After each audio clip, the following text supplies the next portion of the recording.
हाय दोस्तों, मेरा नाम है सैफ अंसारी और मेरे चैनल का नाम है @GK ट्रिक अड्डा 0007। आज मैं आपके सामने एक और वैकेंसी लेके आया हूँ।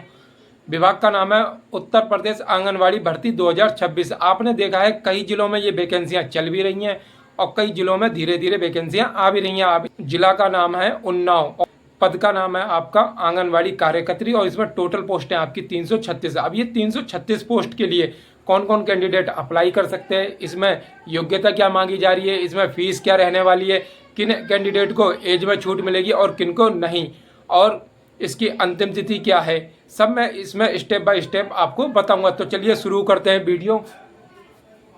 विभाग का नाम है उत्तर प्रदेश आंगनवाड़ी भर्ती 2026। पद का नाम है आंगनवाड़ी कार्यकर्त्री। पोस्ट है आपकी टोटल 336 है। देखो, सबसे पहले हम देखेंगे इसमें परियोजना का नाम, फिर इसमें अनुसूचित जाति की कितनी पोस्ट है, पिछड़ा वर्ग के लिए कितनी है और जनरल वालों के लिए कितनी है इसमें पोस्ट है। ठीक है, तो अब धीरे धीरे देखेंगे। देखो, परियोजना के नाम में सबसे पहला है असोहा। तो इसमें अनुसूचित जाति के लिए 7 पोस्ट है और पिछड़ा वर्ग के लिए 4 पोस्ट है और जनरल की इसमें 14 पोस्ट है। अब देखो, नंबर 2 पे है ओरास।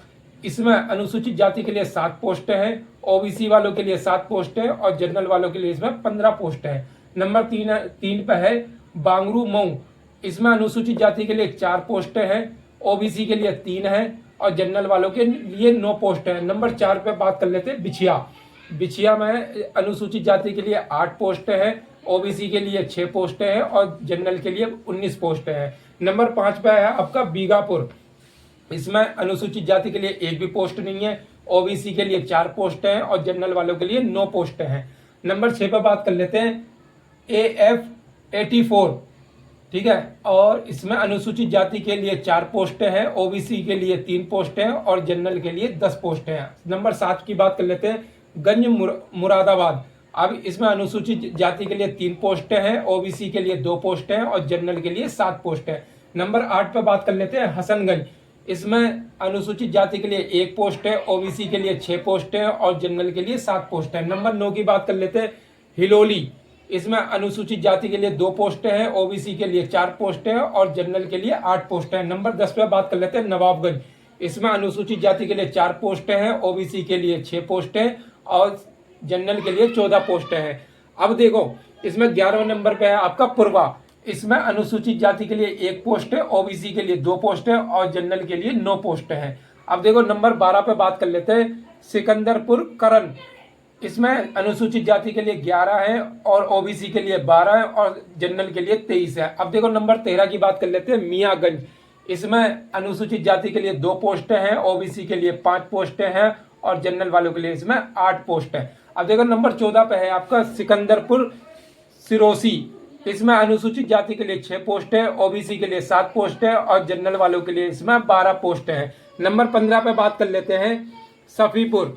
इसमें अनुसूचित जाति के लिए 6 पोस्ट है, ओबीसी के लिए 3 पोस्ट है और जनरल के लिए इसमें 9 पोस्ट है। नंबर 16 पे बात कर लेते हैं सुमेरपुर।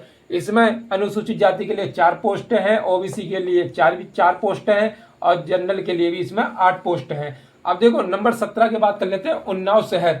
अब इसमें अनुसूचित जाति में इसकी में है 2 पोस्ट है, ओबीसी के लिए इसमें 2 पोस्ट है और जनरल के लिए इसमें 3 पोस्ट है। अब देखो, इसमें टोटल मैं बता रहा हूँ श्रेणी भाई कितनी कितनी पोस्ट है इसमें। देखो, अनुसूचित जाति के लिए एससी वालों के लिए है मतलब 72 पोस्ट, पिछड़ा वर्ग ओबीसी इसमें है 80 पोस्ट और यूआर सामान्य जिसे हम जनरल भी कहते हैं तो ये इसमें है टोटल 184 पोस्ट। और अगर आप इसको सबको टोटल करेंगे ना तो आपका टोटल बनेंगे 336। जो 336 ये पोस्ट हैं इसी पे आवेदन मांगे गए हैं। टोटल है आपकी 336 पोस्ट है जब आप इनको टोटल करेंगे। अब देखो दोस्तों, मैंने आपको इसमें श्रेणी बाई श्रेणी पोस्ट भी बता दी है। ठीक है, अब मैं इसमें आपको क्या योग्यता मांगी जा रही है और एज के बारे में, ठीक है, और कौन कौन से डॉक्यूमेंट्स इंपोर्टेड डॉक्यूमेंट्स होने चाहिए इस भर्ती में शामिल होने के लिए, अब मैं बताने जा रहा हूँ आपको। देखो, योग्यता इसमें कम से कम 12वीं पास आउट चाहिए। ठीक है, अगर आपके पास स्नातक या पराई स्नातक है तो आप वो भी इसमें लगा सकते हैं। एज कम से कम 18 से 35 वर्ष तक, अधिकतम एज आपकी 35 वर्ष तक होनी चाहिए। एज आपकी 18 से 35 वर्ष तक होनी चाहिए। अभी एज कहाँ से काउंट की जाएगी वो भी मैं इस वीडियो के आपको आगे बताऊंगा। अब देखो, फीस ये एकदम निःशुल्क है, फ्री ऑफ कॉस्ट है। अब देखो, बहुत ध्यान से सुनना। विज्ञापित पदों हेतु महिला अभ्यर्थी ही पात्र होंगे। इनका कहने का मतलब ये, इस भर्ती के लिए सिर्फ महिलाएं ही एलिजिबल है, ये पुरुषों के लिए नहीं है ये भर्ती। अब देखो, उम्मीदवार को उक्त ग्राम वार्ड न्याय पंचायत का निवासी होना चाहिए जहां से वह आवेदन करेंगे। ठीक है।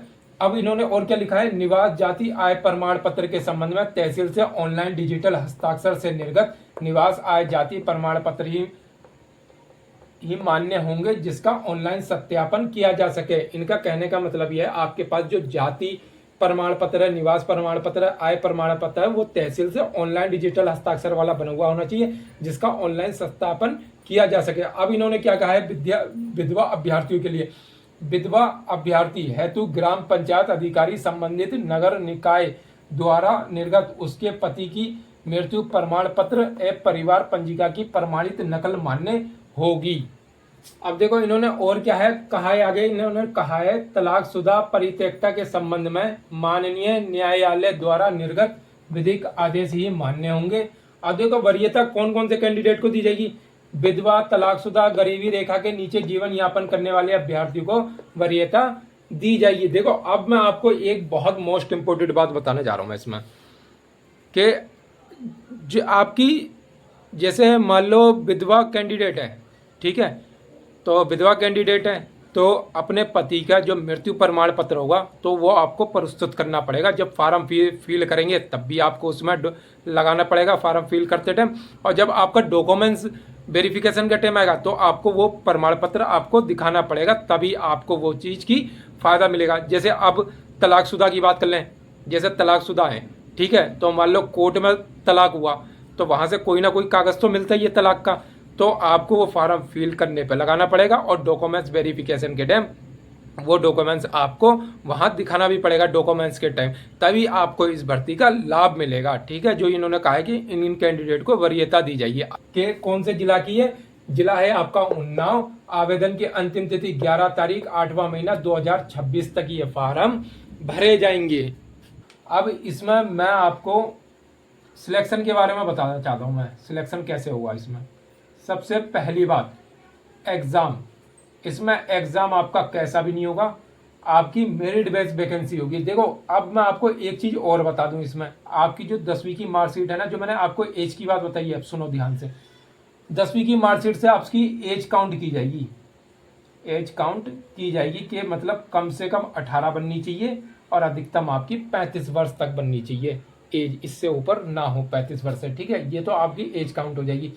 अब 12th की मार्कशीट से आपकी मेरिट बनेगी, मेरिट, क्योंकि एग्जाम तो होना नहीं है, इसमें मेरिट बनेगी, वो आपकी बनेगी 12वीं के अंकों पे।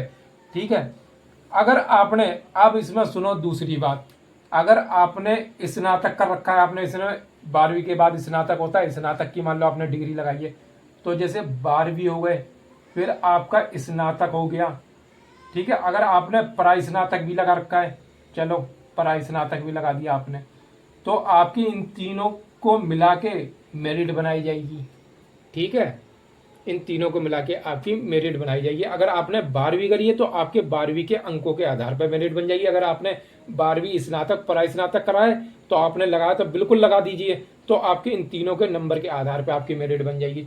ठीक है, अब सुनो, जब आपका मेरिट में नाम आ जाएगा फिर होगा आपका डॉक्यूमेंट्स वेरिफिकेशन। फॉर्म भरते समय आपने जो जो डॉक्यूमेंट्स फार्म में भरते टाइम लगाए हैं वो आपको सब डॉक्यूमेंट्स वेरिफिकेशन के टाइम आपको दिखाने पड़ेंगे। वहाँ पर ओरिजिनल और फोटो कॉपी भी आपको कम से कम 3-3 सेट लेके वहाँ पर चले जाना जहाँ भी आपका डॉक्यूमेंट्स वेरिफिकेशन होगा, क्योंकि डॉक्यूमेंट्स ओरिजिनल वहाँ पर देखे जाएंगे और फोटो कॉपी विभाग के पास इनकी जमा होगी आपके जो डॉक्यूमेंट्स है। ठीक है, और कम से कम 6 से 7 फोटो लेके जाना, पासपोर्ट साइज और बैंक की सारी डिटेल वगैरह। पहले वहाँ तक, पहले मेरिट में नाम आ जाए, डॉक्यूमेंट्स वेरिफिकेशन का भी आपको टाइम दिया जाएगा। उसमें अपने सारे डॉक्यूमेंट्स, जैसे 10वीं 12वीं आपने जहाँ तक मार्कशीट लगाई रखी है उसकी सबकी फ़ोटो कॉपी, आधार कार्ड की फ़ोटो कॉपी, पैन कार्ड की फ़ोटो कॉपी और बैंक की डिटेल है उसकी सारी फ़ोटो कॉपी, और कम से कम 6 से 7 फोटो को पासपोर्ट साइज के फ़ोटो, ये सब वहाँ पर लेके जाना पड़ेगा आपको। और अब एक चीज़ और बता दूँ, इसका लिंक और बता दूँ आपको, लिंक, ये फॉर्म पड़ेगा कैसे। लिंक है आपका http://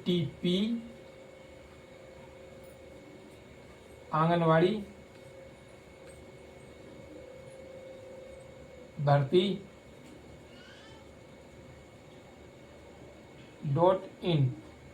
यहाँ से जाके आप फार्म आसानी से भर सकते हैं। ज़िला मैंने बता दिया, यह उन्नाव की वैकेंसी है ज़िला की।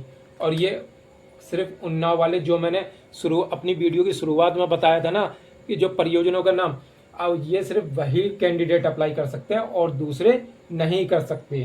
ठीक है, और जिला मैंने बता दिया उन्नाव। इसकी आवेदन की अंतिम तिथि 11 तारीख 8वां महीना 2026। और इस भर्ती से लेके कोई भी मन में डाउट, कन्फ्यूजन या दिक्कत आए तो बेझिझक आप मुझे कमेंट्स करिए, मैं उसका रिप्लाई जरूर दूंगा। और अगर मेरी वीडियो अच्छी लगी हो तो ज़्यादा से ज़्यादा लाइक करें। और जिन भाई बहनों ने अभी तक मेरा चैनल सब्सक्राइब नहीं करा, सब्सक्राइब कर लीजिए। हम ऐसी डे बाई डे अच्छी अच्छी वीडियो लेके आते रहते हैं, विभाग की, चाहे वो परमानेंट की वैकेंसी हो सरकारी विभाग में, चाहे वो सरकारी विभाग में संविदा की वैकेंसी हो, हम ऐसी डे बाई डे अच्छी अच्छी वीडियो लेके आते रहते हैं। तो जिन भाई और बहनों ने अभी तक मेरा चैनल सब्सक्राइब नहीं करा, सब्सक्राइब कर लीजिए। मेरे चैनल का नाम है @GK Trick Adda 0007। मिलते हैं नेक्स्ट वीडियो में।